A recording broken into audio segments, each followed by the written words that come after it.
I mean, every single time we're so quick to label ourselves. And labels are perfect for jars, but not for people. That true freedom actually does not reside in the physical, it's the mental. So no matter where your feet are, your brain and your mind can take you anywhere that you want to be. As soon as you believe that you have been traumatized, you are now a traumatized person. So your point of attraction is always on the outside of you, and you construct your belief systems on that which is outside of you, you've already made an error.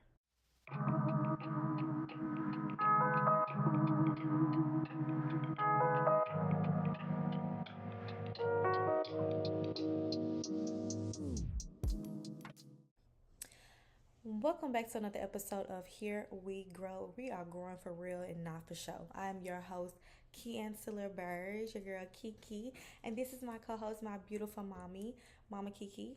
Can y'all say hey to her, please? All right. Are we good to go? Period. So today's topic is beliefs are only thoughts that we keep on thinking. Okay. So I have been on my conscious journey since 2020, since COVID, right? That's when everybody's lives was turned upside down. Okay. I got introduced to Abraham Hicks probably a year ago. I want to say probably a year ago, or maybe close to a year ago. So those who are not familiar with Abraham Hicks, there is this couple where they were once a couple. The husband passed away, unfortunately, but their names are Esther and Jerry Hicks. Most of their content and what they produce and their products are about explaining the law of attraction. So Esther and Jerry Hicks began becoming aware of the Abraham consciousness. Okay, so if you're familiar with Abraham, my dog is scratching. He always chooses this time to handle his self care, but that's okay. But yeah, so they basically became aware and was able to channel Abraham, and so they called this higher consciousness Abraham Hicks, and they just kind of talk through. They allow that consciousness to speak through them in order to not only give advice to people, but to clear up and give clarity about certain aspects of life that most of us are confused about. And so that's where this talk of law of attraction comes into play. So the law of attraction, the definition that is given by Esther and Jerry Hicks and Abraham Hicks, is that which is like is drawn unto itself. Okay, so basically whatever you believe, whatever you pay attention to, whatever you give your energy to, you will receive that exact thing vibrationally, and then it will materialize or manifest physically. Okay. So their main message is beliefs are only thoughts that we keep on thinking. So when I first heard that, obviously my consciousness, I was not on the level with them, and so I heard that and I'm like, okay, cool. Like I understood it intellectually, right? But it never really clicked until now when I'm like consciously, actively, intentionally doing this work of programming myself and deconstructing old beliefs, that beliefs are just simply thoughts. So we think about how our life is created. Most of us is we think that our life is the way it is because of what we have done, right? Our actions, right? Abraham Hicks's philosophy is no, it's not actually the action that creates the life. It is the thought patterns. It is the beliefs. It's the point of attraction or your attention. What are you giving your attention to?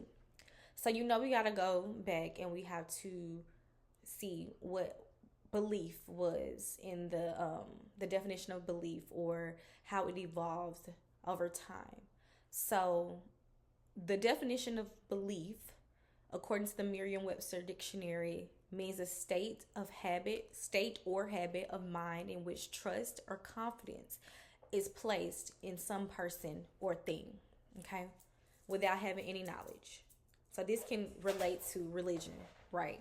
Most people commit to Christianity, for example, but don't have really any real knowledge about it. But they do it because, maybe their people, like maybe that was a long held belief in their family, right? And so there's something that they did because, they felt that they needed to uphold that belief as well. So the etymology of belief is by, like by, leave. By is in two, and leave, Leave, which was developed in the late 12th century. And it says points to earlier versions of the word that meant to desire, to love, to care or hold dear, right? To have faith or to have confidence. Old English leave, to allow or to allow to remain in the same state or condition, to let remain, allow to survive, to have left. Okay. So when you put these, so when we look up by, let me look up by because I didn't do that. So what I'm learning how to do now in using etymology correctly is separating the words, especially when they have prefixes and suffixes. Gosh, y'all know it's the country's huh? um, so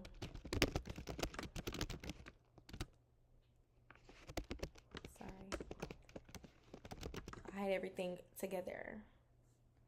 So we know the prefix by etymologically means two or twice and originates from the Latin word bis, meaning twice or doubly. Okay.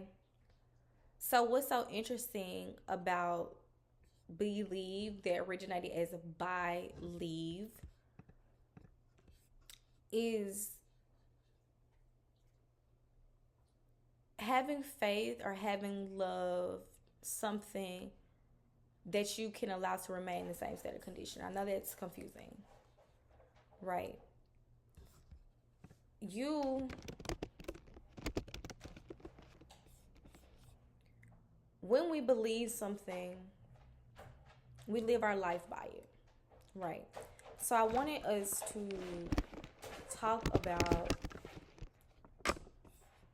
a little bit about different beliefs systems or different beliefs that we hold in America as true for some people. Okay. Mm-mm-mm-mm-mm. I'm when I just talked about the buy leave, I'm trying to, if I if it evolves while I'm on this topic, I would definitely talk about it on here. But cause something that means something. The buy leave, it means something. Um,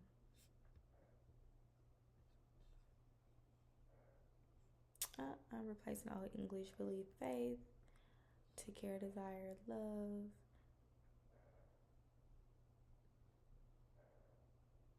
They don't really talk about the buy part, so we're gonna leave it alone. Um,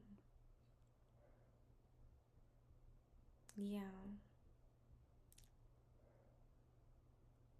I just know that means something. I wish I had a person here that could talk, because the people that really knows how to break down the words, and like I'm learning how to do that. But anyway, we're just gonna keep pushing. But you guys can always look this up on etymology online, or ediemonline.com to really, you know, make sense of it. But yes, we know that by means two. So I'm just curious to know, like, it started as by leave. Like, why is it the separation or the duality almost? And, or is, anyways, that's just me. So let's look up some common beliefs. Some common beliefs held by Americans or American culture. That's perfect, actually. Or society, whatever. So, some core beliefs in American culture include individualism, equality, freedom, progress, and the pursuit of the American dream. Okay, so let's start with freedom because that's something that I'm working on myself. If we think about the belief of freedom, or what we understand freedom to be according to American society or the culture, we closely associate freedom with physical freedom, right? Not being locked up in chains, not being someone's slave, maybe even financial freedom, being able to buy things that you want, right? But sometimes I like this is where beliefs come in heavy. This is this whole idea of what you believe creates your reality, right? So if you believe that you only can be free by being financially um free or having a lot of money, right? You not only will feel enslaved to every other part of your life, but you won't even recognize the points of freedom or other ways that freedom presents itself in your life. So, for me specifically, while financial freedom is important and I understand it to be something where you can do things, buy things that you want without um without feeling tied down or feeling heavy. You just can do whatever you want. I'm realizing that freedom is being in control of my mind, being able to make a choice, with my own self, with the collaboration and the support of my spiritual team of source and all that is, right? Freedom, everything in the physical, there is a spiritual or non-formless or formless, there we go, aspect of it. So everything that we want that's physical is really what we're reaching for, is that formless feeling behind it. So all in all, when you want financial freedom, you just want to have the ability to do things and move around the way that you want to, which you can do that in your present day life. You might have to tweak certain ways about it. Maybe you go to certain events that are free, or maybe you do things, but you might not participate in certain ways that other people do, whatever the case may be, right? So freedom is bigger than having money or being shackled, because people, we know this is true, especially people who are incarcerated, right? Their bodies are not physically free, but their minds are, their spirits are, right? Their emotions are. They're not enslaved in any other manner but physically. So a lot of people, when they get out of jail and out of prison, their mindsets have transformed because they realize that true freedom actually does not reside in the physical, it's the mental. So no matter where your feet are, your brain and your mind can take you anywhere that you want to be. That's just period. And I love that because sometimes we don't realize that's what true freedom really is, being able to think on your own, being able to say, hey, well, yes, this thing happened. I was told that I should react this way, and I chose not to. I chose to do what I wanted to do. That's freedom. Okay. Another idea, another core belief, right, is the pursuit of the American dream, which is super important. Many people tie the pursuit of the American dream with success, right? When I was in college, and for those of you that don't know, I have a master's of science in sociology. So when I was pursuing my bachelor's degree in sociology, there was this study that I was reading, and they talked about the path of success or something. I can't remember the words, but basically it was outlining the best way that an individual could be the most successful. And they laid out these different aspects, these different steps from graduating high school to going to college to maybe getting your master's degree or working for these type of school and doing this intern, not having children, maybe getting married, like all these different things, right? I mean, they laid it all out, and they called it, there was this success rate, right? By they did a study with people who followed this path that they created, and they conjured up a success rate. And what does that look like? Okay, we all know that success, just like all these other core beliefs, are fluid, and they can look different for other people. while success for one person may be I'm a billionaire, I am a mogul in the in capitalism, I bought a house, I bought a car, right? For someone else it could be breaking generational curses, right? I was watching this TikTok with this lady who was saying that she's so successful. She's like, I'm such a successful person, I broke a generational curse, I got over an addiction, I started a new habit, that a positive habit that has changed my life. I started a business and I've been consistent with it, right? This idea, this belief, right, that success doesn't have to look like one thing. It can be whatever you want it to be based off of your belief systems, right?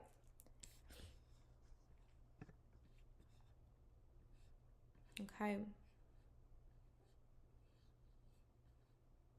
So we're gonna stop there because I feel like I'm gonna start overlapping with other ideas of core beliefs, right? But like another one that which I mentioned in a previous episode about the belief that most Black people have, which is that we have to work hard, two times harder, to gain the success of white people, right? Or to attain what they have.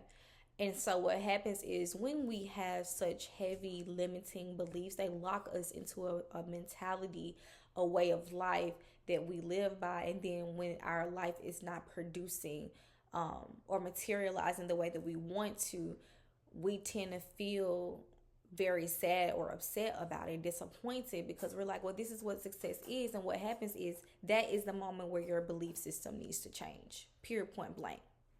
The belief is the formless, the vibration that creates the physical reality, right? So if your point of attraction is always on the outside of you and you construct your belief systems on that which is outside of you, you've already made an error. Okay? That's just that's just period. The error has been made. Okay? Because what you see outside of you is a dead world. This was already created. Somebody's belief, somebody's imagination, somebody's understanding of life has already created what we already see. This apartment, right? This is a dead world, right? I already manifested this. I materialized this.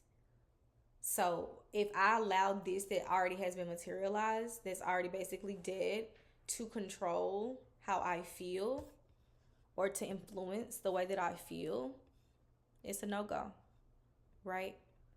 So when you look outside of yourself and you see that you don't like something, the best thing you can do is take control and be accountable that that's what you created, right? I created this. And it hurts sometimes saying those things to yourself because we aren't used to being accountable for every single thing. And so when you do this type of work and you automatically start with your belief system and you are more aware and you're more conscious and you're more intentional about what you are allowing into your mental psyche and what you're like, even what you're thinking, and getting rid of deconstructing, reconstructing, right? You realize that everything that you see in your physical is your creation, so you have to change it. The physical reality is evidence of that belief. So going back to Abraham Hicks, their main point is that choose beliefs or thoughts, right? Because as they said, and as I said earlier, beliefs are only thoughts that you keep on thinking. If your dominant thoughts are negative, if your dominant thoughts are about how you are less than, that you don't have enough of something, that you aren't lovable, that you need this to feel happy, you need to change your beliefs. Change your thoughts. Choose thoughts that feel better, right? Choose thoughts that keep you evolving, that don't anchor you into a certain time space reality and then you're feeling stuck. Okay? I hope that's making sense, right? When I talked about one time on the podcast, like when we think about depression, something traumatic could happen to an individual, right? As soon as you believe that you're a traumatized person, you're going to be traumatized for the rest of your life.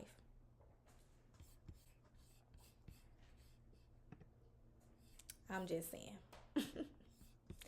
As soon as you believe that you have been traumatized, you are now a traumatized person. And see, this is where many of us fail as people because we're so quick to label ourselves. I mean, every single time we're so quick to label ourselves. And labels are perfect for jars, but not for people. Okay? Let me run it back. Labels are perfect for jars, but not for people. Not for people. We don't need labels. If something that you consider bad or that changed your life or that altered your well being at any point, you can choose to have a different belief about what happened, right? This happened and it is what it is, but I can choose to believe that this happened for the betterment of who I am. I can choose to believe that maybe, this caused a lot of problems for me, but I can help someone else in return. That's what life is about. And we take life so heavy or like serious sometimes, which, certain aspects are very serious. So, not trying to be insensitive, but it's okay to feel those emotions when they're necessary because they let you know where you are. They let you know what beliefs that you're holding, and it lets you know what beliefs you need to let go of. So,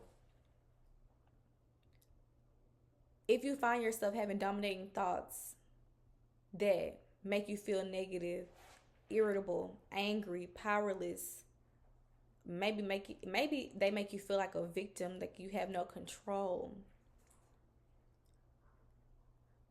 We all of us need to begin doing the internal work and talking to ourselves nicer because we have and also this is a belief that wasn't necessarily listed on the list from Google, but we have a core belief as well as people that we have to struggle to get pleasure or to receive pleasure, to deserve pleasure. We feel like we have to struggle. We have to struggle for love. We have to struggle for accomplishments. You have to start from the bottom. Now we here. Like, no, I'm at the top, baby. I'm not starting from the bottom. We don't have many people in the world that talks about the importance of speaking to yourself as if you're already there. That's what Abraham Hicks talks about. This is why I love them because they say, for instance, let's say you're fat and you want to be skinny, right? Or you want to lose some weight. You can't go around saying, oh, I'm fat. Oh, I'm this amount of pounds and this and that. Because what you're doing, you're reconfirming that reality over and over again. This has been working for me too. I've lost 20 pounds, right? At first, when I was in the mirror, right, I would look at my body and I would find things wrong with it, if I'm being honest. We live in a world and it's so easy to pinpoint things that you think is wrong according to the beauty standard, according to what you think looks good, right? And the truth is our body is just reacting to whatever's going on, to our changes in eating habits, sometimes a change in hormones, right? There are things that we don't even see that's going on that's impacting our body. So instead of us looking at the body as, oh my God, ew, like you're changing, I don't like it. Okay, I accept this. I love you, body, for doing what you're trying to do. You're still trying to help me. You're still trying to clean me out. You're still working, right, at the best of your ability. And wow, I have abs now. So I started looking at myself, oh, I have abs. My waist is so small. My body is so strong when I'm doing my Pilates, which is very challenging. If you ever taken Pilates, you know how hard it is. It can be a challenge. But while I'm doing the different poses, I'm so strong. My arms, I have muscles now. My abs are peeking through. I'm losing so much weight, and I'm losing it in a positive way. The food that I eat, it doesn't make me fat. It actually helps my body lose weight, makes me fit, you know? And people, are quick to say, well, I want to be truthful. I got to tell it like it is because I'm a real person. When you are trying to change your life, you have to change the way that you speak to yourself. You have to change your language. You have to change your thoughts, your beliefs. You have to change the way that you speak. The way that you hear, even if you hear something negative, you have to alchemize it, right? Because you're doing some very deep internal work. You're doing some very deep internal specific work, because it only takes about 17 seconds for a thought to settle. So if you have a negative thought, you only have 17 seconds to turn around. After that, it's really about too late. It's really about too late. It's crazy. It's absolutely insane, but it is something that we need to be more aware of, right? We all know what just happened with the Donald Trump situation, right? With the uplifting of the ban on federal contractors of segregation, right? And so this is not about that. So I'm not going to go into much detail about that. But what I'm seeing as from our people, from the Black community specifically, is that this conversation of we've survived before, so we're gonna survive again. We always survive. We're always gonna survive. The vibration of survival is so low in context that I don't even think people know what they're saying. We've already survived. We have, right? Our ancestors, what we've learned from history. Okay. Yes, we've survived. Now we need to thrive, right? So if that was to happen, how do we as a people know how to thrive? How do we encourage a thriving mindset, a thriving community, a thriving economy, right? That goes back to the belief that we always survive and we always struggle, and even with the struggle, we're always coming out on top. We don't need to do that anymore. We need to be on top all the time, mentally, physically, emotionally, spiritually, emotionally, everything, socially. Right? We need to have this belief as a people that we don't have to work hard, we don't have to go through struggle to experience pleasure and rewards. There doesn't have to be punishment for rewards, right?